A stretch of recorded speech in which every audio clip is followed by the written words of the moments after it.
क्या है। पहला सवाल आपका कह रहा है रिक्त स्थान को भरने के लिए उपयुक्त शब्द का चयन करें।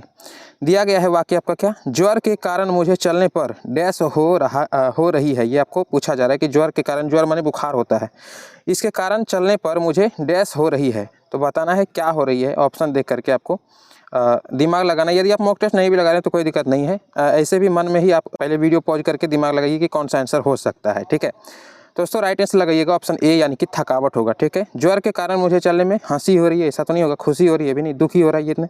सबसे सटीक आंसर जो क्या होगा, थकावट हो रहा है। ठीक है, चलते हैं दोस्तों नेक्स्ट सवाल पे। और अगला सवाल देखिए आपका 2 नंबर का सवाल है, सही वर्तनी वाले शब्द चुनें। ये आपसे पूछा गया है, सही वर्तनी वाला शब्द आपको बताना है। तो दोस्तों राइट आंसर लगाइएगा ऑप्शन नंबर ए, क्या होगा, हिंदुत्व जो होगा वह सही वर्तनी वाला शब्द होगा। ऑप्शन ए करेक्ट होगा, हिंदुत्व। नेक्स्ट सवाल पे चलते हैं। हिंदुत्व माने कहने का मतलब है कि सही, आपको पूछा जा रहा है कि कौन सा वाक्य सबसे शुद्ध है, शब्द जो है सबसे शुद्ध है। दिए गए वाक्य में रेखांकित खंड प्रतिस्थापित करने के लिए उपयुक्त विकल्प का चयन कीजिए। मेरी पेंटिंग 10 हज़ारों में बिक गई। अच्छा, तो कह रहा है 10,000 में बिक गई, 10,000 में बिक गई, 10,000 में बिक गए या 10,000 में बिक गई। तो दोस्तों राइट आंसर लगाइएगा ऑप्शन बी होगा करेक्ट आपका, यानी कि 10,000 में बिक गई। ठीक है, 10,000 में बिक गई, ये यानी कि राइट आंसर होना चाहिए यहाँ पे। क्या यहाँ बोल रहा है कि रेखांकित शब्द जो खंड है ना, यानी कि ये वाला जो आपको खंड दिख रहा है 10,000 में बिक गई, तो यहाँ पे कौन सा ऑप्शन आपका करेक्ट होगा। चूंकि ये 10,000 में बिक गई, ये सही नहीं है। यहाँ पे सही वाला वाक्य कौन सा लगेगा, यही आपसे यहाँ पे पूछा जा रहा है। तो राइट आंसर लगेगा बी, 10,000 में बिक गई, यही यहाँ पे प्रतिस्थापित होगा, यानी कि यही यहाँ पे जाके लगेगा। ठीक है, अगले सवाल पे चलिए। चौथा सवाल देखिए क्या कहा गया है, दिए गए वाक्य का वह भाग ज्ञात करें जिसमें कोई त्रुटि ना हो। ये आपसे पूछा गया है, तो बताना है, हम जानते हैं कि परिश्रम का फल सदा ही मीठा होती है। अच्छा, मीठा होती है, ये कैसा वाक्य है, तो आपको पता चल रहा होगा दोस्तों। करेक्ट आंसर लगाइएगा इसका, राइट आंसर सी होगा, यानी कि मीठा होती है, यही क्या है, त्रुटि है। ठीक है, मीठा होती है, इस वाक्य में त्रुटि है, और आपसे पूछा जा रहा है कि जिनमें त्रुटि हो वही आपको चूज करना है। तो राइट आंसर सी लगाइएगा, मीठा होती है, यह त्रुटि वाक्य है। नेक्स्ट सवाल पे चलते हैं। 5वां सवाल देखिए कहा गया है, निम्नलिखित में से उस विकल्प का चयन करें जो अंधे के हाथ बटेर लगना मुहावरे का अर्थ व्यक्त कर रहा है। यानी कि मुहावरा का अर्थ पूछा जा रहा है। प्रयास से कीमती वस्तु मिलना, अयोग्य होना, या फिर बिना प्रयास के कीमती वस्तु मिल जाना, या सफल होना। तो ऑप्शन से देखते ही आपको आंसर तो आ रहा होगा दोस्तों। राइट आंसर सी लगाइएगा, यानी कि बिना प्रयास के जो है कीमती वस्तु मिल जाना क्या हो जाएगा, अंधे के हाथ बटेर लग जाना, है ना। तो राइट आंसर क्या लगाइएगा, सी। अगले सवाल पे चलते हैं। 6वां सवाल देखिए, दिए गए शब्द के पर्यायवाची शब्द का चयन कीजिए। कुबेर, यानी कि कुबेर का पर्यायवाची शब्द क्या होगा, ये आपसे पूछा जा रहा है। तो दोस्तों राइट आंसर लगाइएगा, इसका करेक्ट डी होगा आपका आंसर, यानी कि यक्षराज। ठीक है, कुबेर का सही पर्यायवाची शब्द क्या हो जाएगा, यक्षराज। तो आपका ऑप्शन डी करेक्ट होगा। ठीक है, याद रहेगा। अगले सवाल पे चलते हैं। 7वां सवाल देखिए, दिए गए वाक्यांश के लिए एक शब्द चुनिए जो मोक्ष चाहता हो। ठीक है, जो मोक्ष, यहाँ से होगा, जो मोक्ष चाहता हो उसके लिए एक शब्द बताना है कि जो मोक्ष चाहता है उसे हम क्या कहते हैं। यानी कि अनेक शब्दों के लिए एक शब्द है, ये हिंदी ग्रामर का क्वेश्चन है। तो राइट आंसर दोस्तों लगाइएगा ऑप्शन ए करेक्ट होगा, उसे हम क्या कहते हैं, मुमुक्षु कहते हैं। ठीक है, मुमुक्षु। ठीक है, जो मोक्ष चाहता है उसे क्या कहते हैं, मुमुक्षु। तो ऑप्शन आपका ए करेक्ट होगा। अगले सवाल पे चलते हैं दोस्तों। 8वां सवाल देखिए कहा गया है आपसे, निम्नलिखित में कौन तद्भव शब्द है, ये आपसे पूछा जा रहा है, तद्भव कौन सा है। तो दोस्तों राइट आंसर लगाइएगा ऑप्शन ए, यानी कि 14 क्या है, एक तद्भव शब्द है। ठीक है, तो ऑप्शन एक याद रखिएगा, 14 क्या है, एक तद्भव शब्द है। तो ऑप्शन आपका ए करेक्ट होगा। अगले सवाल पे चलते हैं दोस्तों, और अगला सवाल आपका यहाँ से स्टार्ट हो रहा है। थोड़ा सा इसको हम बड़ा करते हैं। सवाल देखिए क्या कहा गया है, निम्नलिखित में कौन देशज शब्द है, ये आपको बताना है। वचन, व्याकरण, फुनगी या घुड़सवार। तो दोस्तों राइट आंसर लगाइएगा ऑप्शन सी आपका करेक्ट होगा। फुनगी जो है यह एक देशज शब्द है। ठीक है, देशज शब्द कौन सा हो जाएगा, फुनगी। तो ऑप्शन आपका सी करेक्ट होगा। अगले सवाल पे चलते हैं दोस्तों। 10वां सवाल देखिए कहा गया है, दाल रोटी में कौन सा समास है, ये आपको बताना है। दाल रोटी में समास कौन सा है। तो दोस्तों करेक्ट से लगाइएगा ऑप्शन बी आपका करेक्ट होगा। इसमें क्या है, द्वंद्व समास है। ठीक है, द्वंद्व समास है। दाल रोटी में कौन सा समास है, द्वंद्व समास। ठीक है, तो ऑप्शन आपका बी करेक्ट होगा। नेक्स्ट सवाल पे चलते हैं दोस्तों। अगला सवाल है 11 नंबर का सवाल, आविर्भाव। आविर्भाव का विलोमवार्थी शब्द क्या होगा, यानी कि उल्टा शब्द आपसे पूछा जा रहा है। आविर्भाव का उल्टा शब्द क्या होगा। तो दोस्तों राइट आंसर लगाइएगा ऑप्शन सी होगा आपका करेक्ट, यानी कि तिरोभाव। ठीक है, आविर्भाव का विलोम शब्द हो जाएगा तिरोभाव। ठीक है, तो तिरोभाव आपका करेक्ट होगा, ऑप्शन सी याद रखिएगा। नेक्स्ट सवाल पे चलते हैं। 12 नंबर का सवाल है, इनमें कौन सा शब्द उनार्थक शब्द है। उनार्थक शब्द कौन सा है, ये आपसे पूछा जा रहा है। तो दोस्तों करेक्ट आंसर लगाइएगा ऑप्शन ए आपका करेक्ट होगा। लंगोटी जो है एक उनार्थक शब्द है। ठीक है, याद रखिएगा, लंगोटी कैसा शब्द है, उनार्थक शब्द है। तो ऑप्शन आपका ए करेक्ट होगा। अगले सवाल पे चलते हैं। ज्ञानपीठ पुरस्कार से सम्मानित काव्य ग्रंथ उर्वशी, ठीक है, ये ऑलरेडी ज्ञानपीठ इन्हें मिल चुका है उर्वशी को। उर्वशी क्या है? एक काव्य ग्रंथ है। तो पूछा जा रहा है आपसे ज्ञानपीठ पुरस्कार से सम्मानित काव्य ग्रंथ उर्वशी के रचनाकार कौन है, ये आपसे पूछा जा रहा है और बहुत मोस्ट इंपोर्टेंट सवाल है दोस्तों, कई बार एग्जाम में पूछा गया है। तो याद रखिएगा इसका करेक्ट आंसर डी होगा, यानी कि कौन है? रामधारी सिंह दिनकर, ठीक है। उर्वशी के लेखक कौन है? रामधारी सिंह दिनकर, तो ऑप्शन आपका डी करेक्ट होगा। नेक्स्ट सवाल पे चलते हैं, 14 नंबर का सवाल देखिए, इनमें से कौन सा शब्द तलवार का समानार्थक शब्द नहीं है, ठीक है, यानी कि तलवार के समानार्थक शब्द कौन सा इसमें नहीं है, ये आपसे पूछा जा रहा है, यानी कि उसके समान में नहीं होना चाहिए। तो राइट आंसर लगाइएगा सी जो है वल्लभ, यानी इसका अर्थ वल्लभ जो है, वल्लभ का अर्थ तलवार नहीं होता है, ठीक है। कृपाणी, असी या खड़ग ये समानार्थक शब्द है, लेकिन वल्लभ नहीं है, तो राइट आंसर सी लगाइएगा। अगले सवाल पे चलते हैं, किसी छंद में द्वितीय व चतुर्थ चरण के अंत में तुक नहीं होती है, ये आपसे पूछा जा रहा है। किसी छंद में द्वितीय व चतुर्थ चरण में के अंत में तुक नहीं होता है, तो इसका राइट आंसर लगाइएगा दोस्तों, आपका डी करेक्ट होगा, यानी कि सोरठ, ठीक है, सोरठा, ठीक है, याद रखिएगा सोरठा। तो चलते हैं नेक्स्ट सवाल पे। अगला सवाल 16 नंबर का सवाल देखिए, कहा गया है निम्नलिखित में से मात्रिक छंद है कौन सा है, ये आपको बताना है कि मात्रिक छंद इनमें से कौन सा है। तो दोस्तों करेक्ट आंसर लगाइएगा, आपका बी करेक्ट होगा, याद रखिएगा दोहा। दोहा कैसा छंद है? मात्रिक छंद है, तो ऑप्शन आपका बी करेक्ट होगा, दोहा मात्रिक छंद है। नेक्स्ट सवाल पे चलिए, 17 नंबर का सवाल देखिए, कवि बिहारी मुख्यतः किस रस के कवि हैं, ये आपसे पूछा गया है। जो कवि बिहारी है ये मुख्यतः जो है किस रस के कवि हैं, यानी कि किस भाव के कवि हैं, ये आपसे पूछा जा रहा है। तो दोस्तों राइट आंसर लगाइएगा, ऑप्शन आपका करेक्ट होगा डी, याद रखिएगा श्रृंगार भाव का या श्रृंगार रस का, ठीक है। जो बिहारी है वह किस रस का कवि है? श्रृंगार रस का, तो ऑप्शन आपका डी करेक्ट होगा। चलिए नेक्स्ट सवाल पे, शांत रस की उत्पत्ति कब होती है, ये आपको बताना है। शांत रस की उत्पत्ति कब होता है, ये आपसे पूछा जा रहा है। तो दोस्तों राइट आंसर लगाइएगा, ऑप्शन आपका करेक्ट होगा इसका ए, यानी कि संसार में वैराग्य होने पर, संसार से वैराग्य होने पर क्या होता है? शांत रस का उत्पत्ति होता है, संसार से वैराग्य होने पर। नेक्स्ट सवाल पे चलिए, 19 नंबर का सवाल देखिए, तरनी तनुजा तट तमाल तरुवर बहुछाय में आपको अलंकार पूछा जा रहा है कि क्या इसमें अलंकार होगा। तो दोस्तों राइट आंसर लगाइएगा, डी करेक्ट होगा, अनुप्रास अलंकार इसमें, ठीक है। तरनी तनुजा तट तमाल तरुवर बहुछाय, तो राइट आंसर इसमें लगाइएगा कौन सा अलंकार होगा? डी, यानी कि अनुप्रास अलंकार। नेक्स्ट सवाल पे चलते हैं, 20 नंबर का सवाल, वही मनुष्य है कि जो मनुष्य के लिए मरे में कौन सा अलंकार है, ये आपसे पूछा जा रहा है। वही मनुष्य है कि जो मनुष्य के लिए मरे, तो इसमें से अलंकार कौन सा है, ये आपसे पूछा जा रहा है कि इसमें कौन सा अलंकार होगा। तो दोस्तों राइट आंसर लगाइएगा, इसका करेक्ट आंसर होगा आपका सी, यानी कि क्या हो जाएगा? लोटानुप्रास, ठीक है। अब तक में सबसे नया अलंकार हम लोग यही देखे हैं, लोटानुप्रास अलंकार, याद रखिएगा। लोटानुप्रास अलंकार क्या हो जाएगा? ऑप्शन सी आपका करेक्ट होगा। नेक्स्ट सवाल पे चलते हैं और 21 नंबर का सवाल देखिए, राम नाम अवलंबु बीनू परमारथ की आस, बरसात बारिद बूंद गही चाहत चढ़न आकाश, उपयुक्त पंक्ति में कौन सा अलंकार है? आपसे अलंकार पूछा जा रहा है। तो दोस्तों राइट आंसर लगाइएगा, ऑप्शन सी करेक्ट होगा, उत्प्रेक्षा अलंकार है, ठीक है, याद रहेगा उत्प्रेक्षा अलंकार, तो ऑप्शन आपका सी करेक्ट होगा। अगले सवाल पे चलते हैं दोस्तों, 22 नंबर का सवाल देखिए, कहा गया है, वह इष्ट देव के मंदिर की पूजा सी, वह दीप शिखा सी शांत भाव में लीन, वह टूटे तरु की छूटी लता सी दीन, दलित भारत की विधवा है, उपयुक्त पंक्ति में कौन सा अलंकार है, ये आपसे पूछा जा रहा है। तो दोस्तों राइट आंसर लगाइएगा डी, यानी कि उपमा अलंकार है, ठीक है, उपमा अलंकार आपका करेक्ट आंसर होगा, तो ऑप्शन डी सही है, ठीक है, याद रखिएगा उपमा अलंकार। नेक्स्ट सवाल देखिए, हिंदी कविता के छंदों की परिधि से मुक्त कराने वाले थे, कौन थे, ये आपसे पूछा जा रहा है कि हिंदी कविता के छंदों की परिधि से मुक्त कराने वाले कौन थे। तो दोस्तों राइट आंसर लगाइएगा, ऑप्शन ए करेक्ट होगा, यानी कि सूर्यकांत त्रिपाठी निराला, ठीक है, तो सूर्यकांत त्रिपाठी या उर्फ निराला आप याद रखिएगा, ठीक है, तो ए जो है आपका ऑप्शन करेक्ट होगा। अगले सवाल पे चलिए, 24 नंबर का सवाल देखिए, खड़ी बोली का प्रथम महाकाव्य कौन है? जो खड़ी बोली है उसका प्रथम महाकाव्य कौन सा है, ये आपसे पूछा जा रहा है। तो दोस्तों राइट आंसर लगेगा, ऑप्शन सी करेक्ट होगा आपका प्रिय प्रवास, ठीक है, प्रिय प्रवास नामक महाकाव्य है, ठीक है। खड़ी बोली का प्रथम महाकाव्य कौन सा हो जाएगा? प्रिय प्रवास, ठीक है, तो ऑप्शन आपका सी करेक्ट होगा, प्रिय प्रवास। नेक्स्ट सवाल पे चलिए, और गद्यांश वाला आ गया है, तो पहले हम लोग क्या करेंगे, क्वेश्चन देख लेंगे। क्वेश्चन पूछा जा रहा है, साधु अपना निर्वाह डैश करके करता था, अच्छा, यानी कि आपको गद्यांश जो है दोस्तों पढ़ना पड़ेगा। तो हम लोग गद्यांश पहले पढ़ते हैं, देखते हैं क्या कहता है गद्यांश में। गद्यांश है कि एक साधु थे, ठीक है, भिक्षाटन से मज़े से दिन गुजारते और आनंदपूर्वक भजन करते थे। एक दिन महत्वाकांक्षा से, अच्छा यहीं से तो आंसर आपको मिल रहा है, भिक्षाटन से मज़े से दिन गुजारते थे ना, तो यहीं से आपको आंसर मिल जाएगा। और क्वेश्चन में पूछा गया है क्या, साधु अपना निर्वाह कैसे करते थे। देखिए ऑप्शन में भी दिया हुआ है, साधु अपना निर्वाह डैश करके करता था।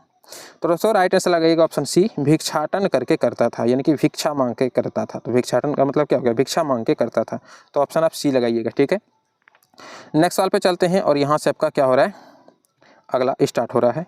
तो विज्ञान का पहले देखते हैं, ठीक है। देखिए आपका पहला सवाल है विज्ञान में, पूछा गया आपसे नींबू खट्टा किस कारण से होता है, ये आपको बताना है। यानी कि नींबू में कौन सा अम्ल पाया जाता है जिस कारण वह खट्टा हो जाता है, खट्टा रहता है, ठीक है। याद रखिएगा आप, ऑप्शन जो है डी करेक्ट होगा, साइट्रिक अम्ल के कारण। आप लोग को पता होगा नींबू में कौन सा अम्ल पाया जाता है, साइट्रिक एसिड, ठीक है। तो याद रखिएगा ऑप्शन डी, साइट्रिक एसिड के कारण नींबू जो है खट्टा होता है। नेक्स्ट सवाल पे चलिए, वायु एक डैश है, क्या है। वायु जो है वह यौगिक है, तत्व है, मिश्रण है या विद्युत अपघट्य है। तो दोस्तों राइट आंसर लगाइएगा, बिल्कुल इसका करेक्ट आंसर सी होगा, यानी कि मिश्रण है, ठीक है। वायु क्या है, मिश्रण, कई तत्वों का मिश्रण होता है हवा में, ठीक है। जनरली हवा जो होता है, जो हमारे वातावरण में पाया जाता है, वह तत्वों का क्या होता है, मिश्रण होता है। तो वायु एक क्या है, मिश्रण है। नेक्स्ट सवाल पे चलिए, अगला सवाल है आपका, विरंजक चूर्ण के लिए कौन सा असत्य है। यानी कि विरंजक चूर्ण के लिए कौन सा वाक्य जो है वह एक असत्य वाक्य है। जल में अधिक विलय होता है, या हल्के पीले रंग का चूर्ण है, या ऑक्सीकारक है, या तनु अम्ल की प्रतिक्रिया से क्लोरीन निष्कासित कर देता है। तो दोस्तों राइट आंसर लगाइएगा, इसका करेक्ट आंसर लगाइएगा ए होगा सही आपका। याद रखिएगा जल में अधिक विलय होता है, यह असत्य है, ठीक है। जल में अधिक विलय यह नहीं होता है। तो ऑप्शन आपका ए करेक्ट होगा। नेक्स्ट सवाल पे चलिए, अगला सवाल है आपका 74 नंबर का सवाल। पूछा जा रहा है पारद धातु मिश्रण है, यानी कि पारा जो धातु है, पारद जो धातु है वह किस किस चीज़ का मिश्रण है। तो ऑप्शन पढ़ देते हैं आपको, अति रंगीन मिश्र धातु होती है, कार्बन युक्त मिश्र धातु होती है, पारद युक्त मिश्र धातु होती है, या फिर अपघर्षण के लिए अति प्रतिरोधक वाली मिश्र धातु होती है। तो आपको ऑप्शन चूज करना है। तो दोस्तों राइट आंसर लगेगा आपका सी ही करेक्ट होगा, यानी कि पारद युक्त मिश्र धातु होता है। पारद धातु किस प्रकार का मिश्रण है, पारद युक्त मिश्र धातु होती है। तो ऑप्शन लगाइएगा सी करेक्ट। नेक्स्ट सवाल पे चलिए, 75 नंबर का सवाल पूछा गया आपसे, कोयले का सामान्य प्रकार क्या है, बिटुमिनस, अर्ध बिटुमिनस, एंथ्रासाइट या कोक। तो दोस्तों राइट आंसर लगाइएगा ए, यानी कि बिटुमिनस। जो सामान्य प्रकार का कोयला होता है उसे बिटुमिनस कहते हैं। वैसे तो एंथ्रासाइट भी एक प्रकार है, तो कोयले का सामान्य प्रकार बिटुमिनस होता है। तो याद रखिएगा ऑप्शन ए करेक्ट होगा, बिटुमिनस।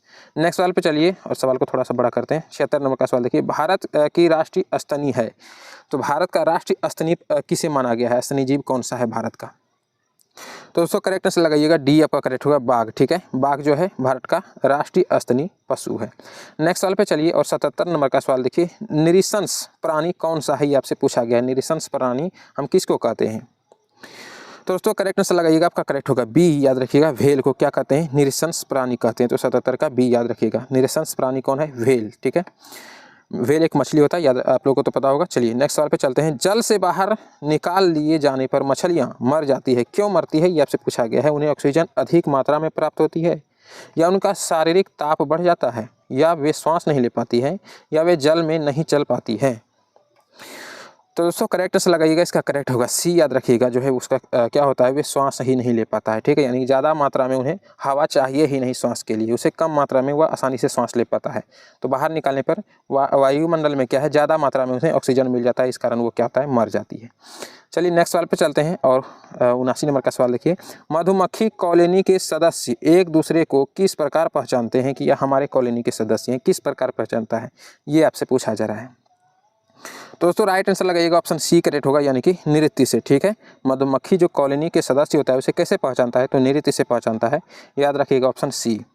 अगले सवाल पे चलिए, 80 नंबर का सवाल पूछा गया है, मनुष्य के जीवन काल में कितने दांत 2 बार विकसित होते हैं। यानी कि मनुष्य के जीवन काल में जो दांत होता है वो कितना दांत ऐसा है कि 2 बार जन्म लेता है, यानी कि 2 बार विकसित होता है, यही आपसे पूछा जा रहा है। तो ऑप्शन यहाँ है आपका, ऑप्शन ध्यान से देखिए और राइट आंसर लगाइए। ए में 4 दिया है, बी में 12, 20 या फिर 28, कौन सा जो है, कितना दांत ऐसा होता है जो कि 2 बार जन्म लेता है।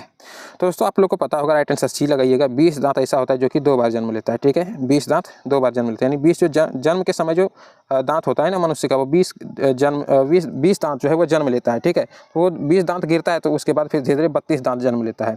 तो टोटल तो 52 दांत जन्मता है पूरे लाइफ में। तो पूछा जा रहा है कि रिप्लेस कितना होता है, तो 20 20 गिरता है, उसके बाद तो 52 फिर 32 फिर जन्म लेता है, तो उसे 20 के जगह पे फिर अलग से आया ना 32, 20 के जगह पे ही ना 32 आया है, तो 20 दांत टोटल क्या होता है, रिप्लेस होता है। तो वही आपसे पूछा जा रहा था सवाल में कि कितने दांत 2 बार जन्म लेते हैं, तो 20 दांत तो गिरते हैं, अगला जन्म लेता है तो फिर 20 दांत 2 बार हो गया ना।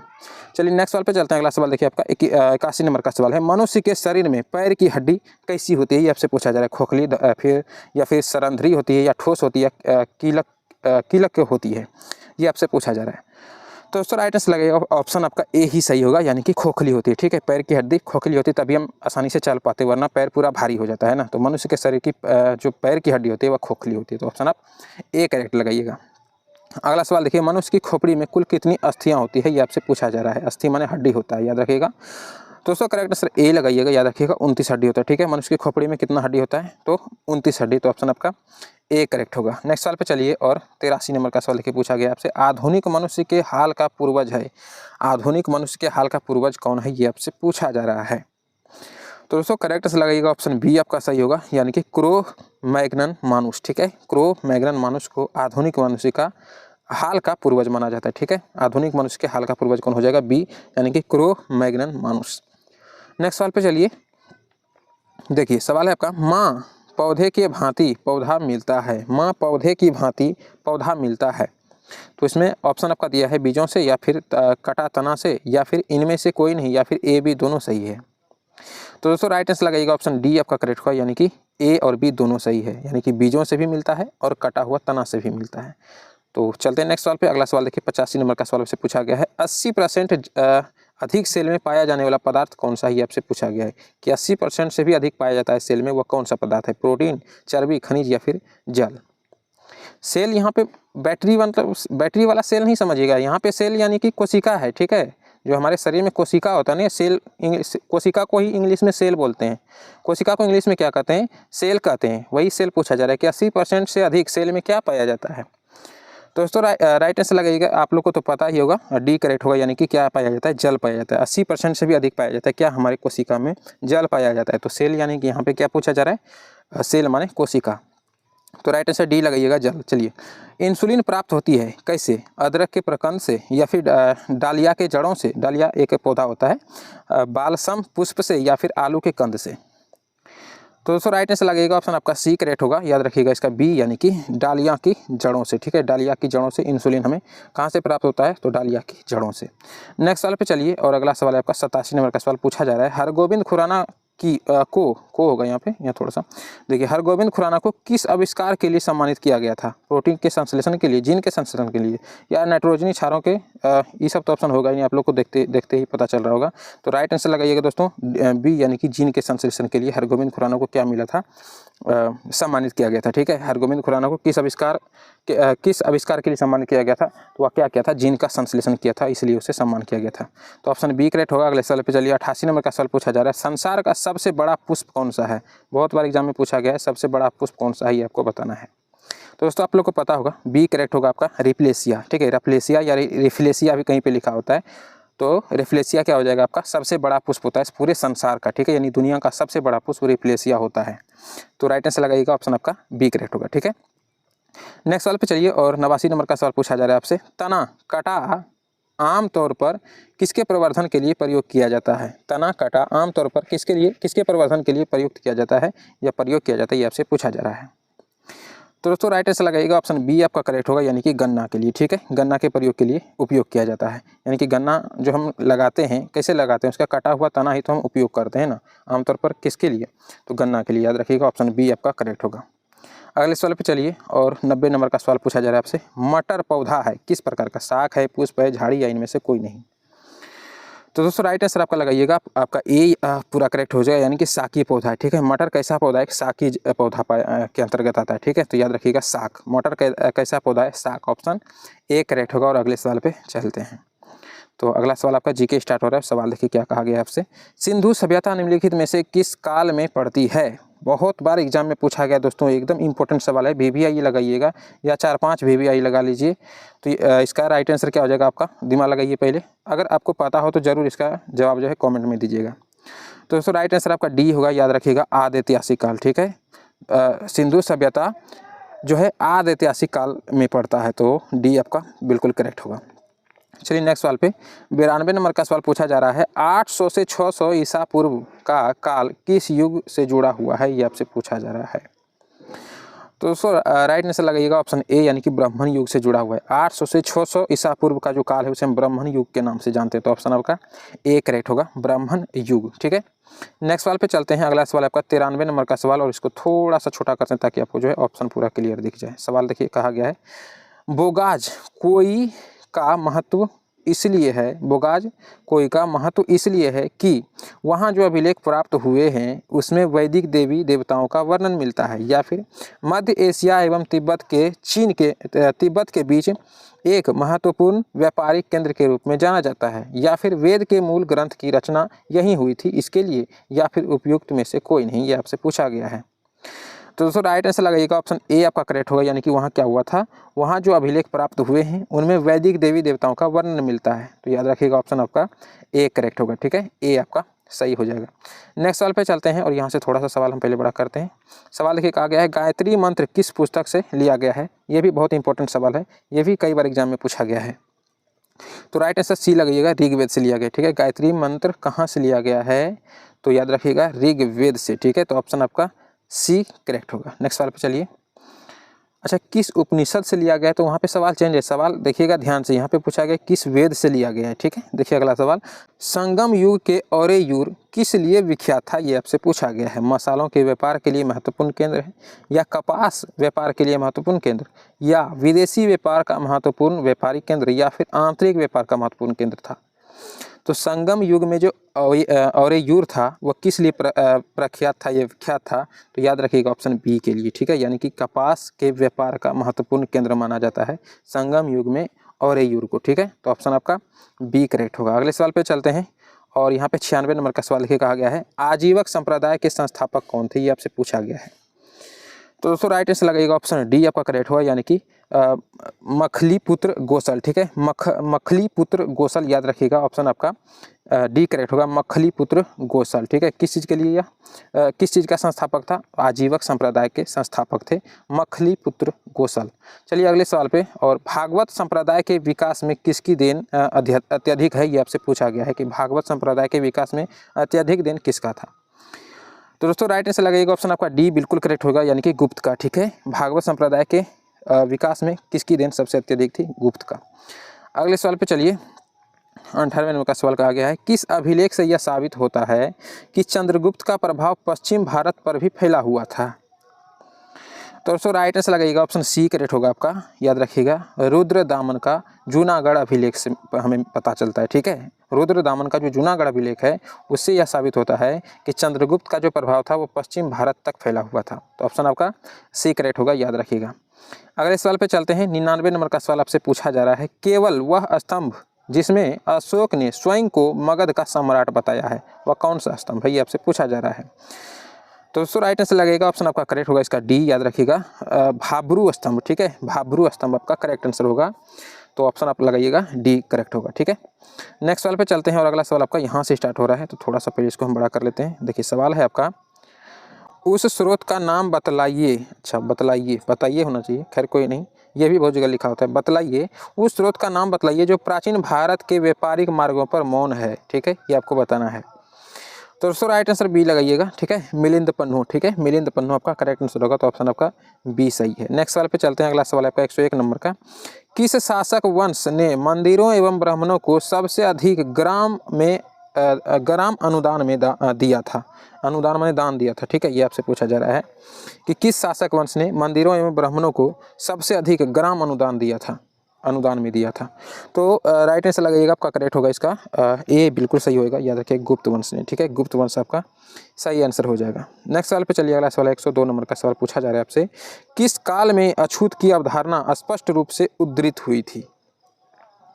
तो दोस्तों करेक्ट आंसर होगा आपका बिल्कुल, इसका राइट आंसर लगाइएगा बी आपका सही हो जाएगा। उत्तर वैदिक काल में जो है अछूत की अवधारणा स्पष्ट रूप से उद्धृत हुई थी। उद्धृत माने होगा प्रकाशित होना, सामने आना, है ना, तो उद्धृत हुई थी, ऑप्शन लगाइएगा बी करेक्ट, उत्तर वैदिक काल में। नेक्स्ट ऐसे याद रखिए उत्तर वैदिक काल जो है अछूतों से संबंधित है, इस तरह से भी आप दिमाग में याद रख सकते हैं। नेक्स्ट सवाल पे चलिए, अगला सवाल है, भारत में मोहम्मद गौरी ने किसको प्रथम आक्ता प्रदान किया था? भारत में मोहम्मद गौरी ने किसको प्रथम आक्ता प्रदान किया था? तो राइट आंसर लगाइएगा दोस्तों, आपका करेक्ट बी होगा इसका आंसर, यानी कि कुतुबुद्दीन ऐबक को। ठीक है, भारत में मोहम्मद गौरी ने कुतुबुद्दीन ऐबक को प्रथम आक्ता प्रदान किया था। तो याद रखिएगा option B, Qutubuddin Aibak. Next सवाल पे चलिए, 104 नंबर का सवाल पूछा जा रहा है आपसे, किस सुल्तान के काल में खालिसा भूमि अधिक पैमाने में विकसित हुई? ये आपसे पूछा जा रहा है। तो दोस्तों करेक्ट आंसर लगाइएगा, ऑप्शन आपका बी करेक्ट होगा, यानी कि अलाउद्दीन खिलजी के काल में। ठीक है, अलाउद्दीन खिलजी के काल में खालिसा भूमि अधिक पैमाने में विकसित हुई। तो याद रखिएगा ऑप्शन बी। नेक्स्ट सवाल पे चलिए, अगला सवाल आपका 105 नंबर का सवाल, सल्तनत काल के सिक्के टंका ससनागी एवं जीतल किन धातुओं के बने थे? ये आपसे पूछा जा रहा है।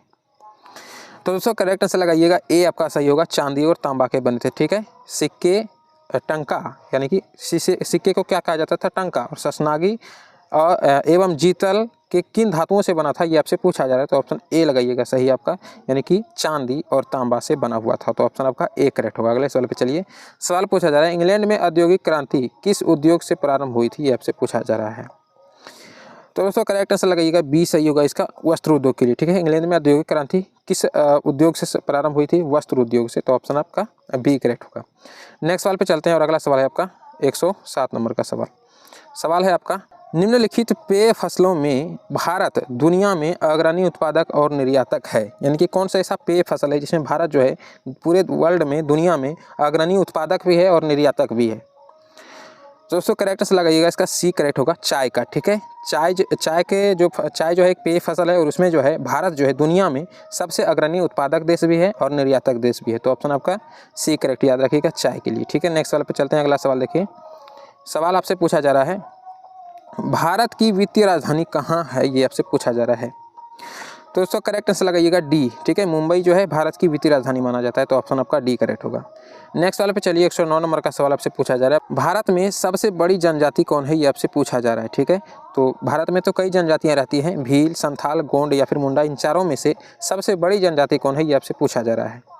तो भारत में, पूरे भारत में सबसे बड़ी जनजाति अगर कोई है तो याद रखिएगा ऑप्शन ए, यानी कि भील जनजाति। ठीक है, भील जो है भारत में सबसे बड़ी जनजाति है। तो ऑप्शन आपका ए करेक्ट होगा। और अगले सवाल पे चलते हैं। पूछा जा रहा है सवाल, भोपाल त्रासदी में किस गैस का रिसाव हुआ था? मोस्ट इंपोर्टेंट सवाल और कई बार एग्जाम में पूछा गया है कि किस गैस का रिसाव हुआ था, और ऑप्शन आपका यहाँ पे है। और दोस्तों सबको पता होगा इसका आंसर, तो राइट आंसर लगाइएगा, बिल्कुल आपका करेक्ट क्या हो जाएगा? Methyl isocyanide. तो ऑप्शन आपका सी करेक्ट होगा, याद रखिएगा, मिथाइल आइसोसाइनाइड का। ठीक है, तो ऑप्शन आपका सी करेक्ट होगा। तो दोस्तों उम्मीद करते हैं वीडियो पसंद आया होगा, और आप लोग को पता है, और एक बार फिर से बता देते हैं कि मॉडल सेट बहुत इंपॉर्टेंट होता है आपके एग्जाम के लिए। तो अब से एक भी वीडियो मिस नहीं करिएगा, चैनल को सब्सक्राइब कर लीजिएगा, और अभी तक सब्सक्राइब करने कभी नहीं बोले हैं, इतना वीडियो आप मेरा देखेंगे कभी सब्सक्राइब करने के लिए नहीं बोले होंगे, तो सब्सक्राइब जरूर कर लीजिएगा। अब मॉडल सेट स्टार्ट हुआ है तो सब्सक्राइब कर लीजिएगा, और जो है बेल नोटिफिकेशन जो होता है ना उसको ऑल पे सेट रखिएगा, ताकि जैसे ही वीडियो डालेंगे आपके पास नोटिफिकेशन चला जाएगा। तो कोई भी वीडियो में आप खोए हुए हैं नोटिफिकेशन जाएगा तो देख लीजिएगा। ठीक है, और अब बहुत हो गया कॉमेडी, बहुत खेले कूदे, कोई दिक्कत नहीं, लेकिन अब थोड़ा सा ध्यान दीजिए क्योंकि एग्जाम आपका अब नज़दीक आने वाला है। ठीक है, अब मुश्किल से 2 या 3 दिन बचा है एग्जाम फॉर्म भरने के लिए और टाइम बचा है, उसके बाद आपका जो है सब लोग तैयारी में भिड़ जाइए। ठीक है, अब तक तो बहुत कॉमेडी की कोई दिक्कत नहीं है, अब थोड़ा सा मेहनत में भिड़ जाइए। और यदि आपका कोई फ्रेंड है जो कि डीएलएड का तैयारी करे तो उसके पास भी ये वीडियो भेजिएगा। और बता दिए, पिछला यदि नहीं देखें वीडियो और यदि आप देखना चाहते हैं तो उसका प्लेलिस्ट बना करके डिस्क्रिप्शन में दे दिए हैं लिंक, तो देख लीजिएगा। और टेलीग्राम चैनल को अभी जा करके ज्वाइन कर लीजिएगा, वहीं पे आपको अभी इसका PDF मिल जाएगा। ठीक है, तो मिलते हैं दोस्तों नेक्स्ट वीडियो में, तब तक के लिए जय हिंद।